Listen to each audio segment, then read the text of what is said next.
सर्वप्रथम कहबी या दलीय भितर सब से माने वर्तमान जो डिक्लेरेशन देइछन्ती राज्य सरकार जो डिक्लेरेशन देइछन्ती पूर्व सरकार डिक्लेरेशन देइथिले 56 गोटी एनएससी करिया पई से 56 गोटी मध्यरु एबे नूतन सरकार 56 भितर 12टा रखी आ किछि नुआ जोड़ी देइछन्ती आ जो नुआ भी जोड़ीछन्ती से गुड़ा निज निज माने जोटी मंत्री अछन्ती किबा जोटी विधायक अछन्ती जोटी सांसद अछन्ती निज भितर रखिला भली माने निजको सुहाइला भली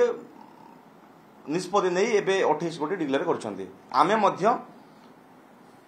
आम निर्वाचन मंडली कथा आम अंचल कथा पई बोली चिंता करी एनएससी पई प्रस्ताव देइथिलो किंतु सेगुडा को कोनोसी प्रकार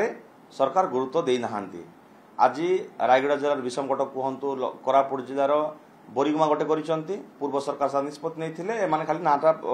एमाने खाली ना नउचंती लक्ष्मीपुर पई मध्य मु प्रस्ताव देइथिली जदि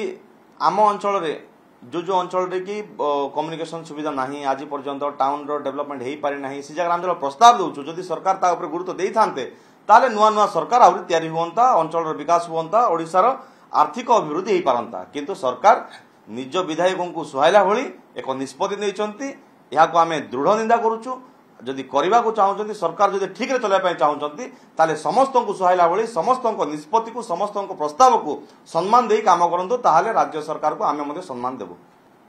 जदि अंचल रो स्वार्थ कथा आसे माटीर कथा जदि आसे ताले आमे निहाते आंदोलन पय ओलेबो एथिरे कोनोसी संदेह नाही आ या माटीर कथा या अंचल रो स्वार्थर कथा अंचल रो उन्नतिर कथा